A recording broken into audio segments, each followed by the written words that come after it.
that was life. You mentioned your mum passing away. Yeah. This was information I already knew. Yeah. But if you could just say, yeah. how old was you when your mum passed? You don't have to go into the details. I was in year 6. I was 10 years old, and then obviously shortly after I went into secondary school. So then I think it was like 25 or 30 kids out of 150 went to that school. So then that's like 100 and something people that didn't know me before that. Obviously people would dish your mum and say your mum jokes. So then I just would do what I know best and just start punching people basically, which got me in a lot of trouble at school. I can remember it well, so many times, like fighting in school. Did you get any support around that?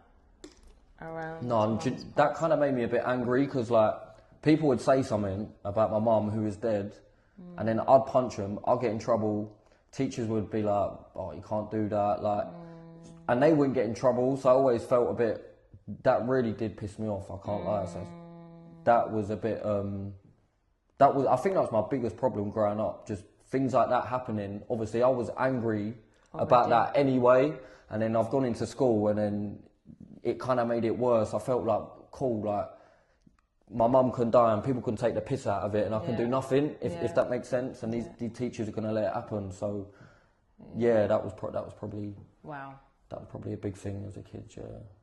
So was you put in internal inclusion a lot? Yeah, isolation. Suspended? So I'd either get sent home or isolated, or I don't know if you remember. We had a senior staff, so it was like 2.5 hour detention on a Friday. So if you had a motive to go to on a Friday, you weren't going. That's it. It's a wrap. It's gone. It's gone. Did you have a mentor or anything at that point during school? No, not.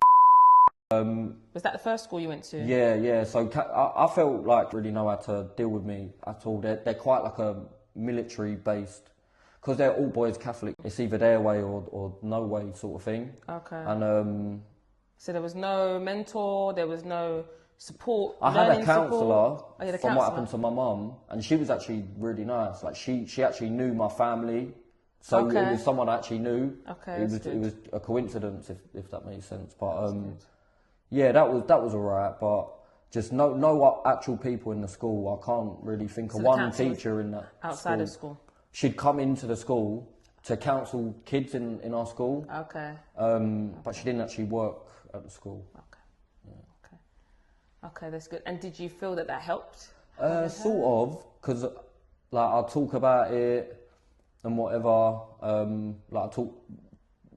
It sort of let me talk about it. I didn't really talk about it, if that made sense. So yeah, I'd say it did help a little bit, but yeah. Okay. And you're really young as well. Sometimes with the grief and like bereavement, when you're experiencing those things, whilst you're also trying to get to know who you are. You know what I mean? You were 10. Yeah. Do you know what I mean? There's a lot that you're still learning about yourself and trying to figure out about life. Forget the going to court. When was the first time you was arrested? So I was... How old was you? 14. Okay. So I was basically just smoking a joint, and I had a pair of knuckle dusters on me. So police had pulled up. There was like 3-4 of us, but they was just on... For some reason, this is what I always say, I track the trouble, I feel like. He was just on me. There was other people there.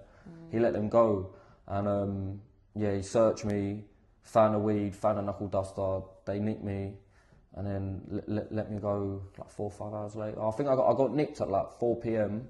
just after school, and then I was out at like 9-10 o'clock. That was the first time you was arrested. Yeah. 4 or 5 hours. That's not bad. Usually people. Yeah, and obviously overnight. That's what I'm saying. I thought, oh, cool, I've had a touch, but then after that, they was just on me. You. Yeah. So what did that feel like, getting arrested for the first time? What was that experience like? Do you know what? In a way, I grew up, like, from when I was young, my mum always said to me, like, oh, if you get nicked, you'll be done, like, you can't get a job, and, like, if you ever get even arrested, like, you'll never be able to get a job and all that. You'll go straight to prison. And then, obviously, where they didn't really do much, I've come out thinking, oh, do you know what? Like, it's actually... like kind of fit, yeah, and then it wasn't the case. Yeah, it wasn't at all. And so I kept acting like a bit of a little shit, not knowing they was going to be so much on me, and yeah, it was. I think that's a good point that you've made, because I think some young people that I've worked with, they'll get arrested, get released under investigation, not understanding at the time, probably years ago, they used to release on bail. They don't really do that as much anymore because bail stops at a certain date. So they release under investigation, so the investigation can go on for ages. But anyway, a lot of young people don't realise that ultimately it can come back on them. They think, oh yeah, everything's fine. And that's probably what happened with you. You thought, oh, I got a touch. And then it came.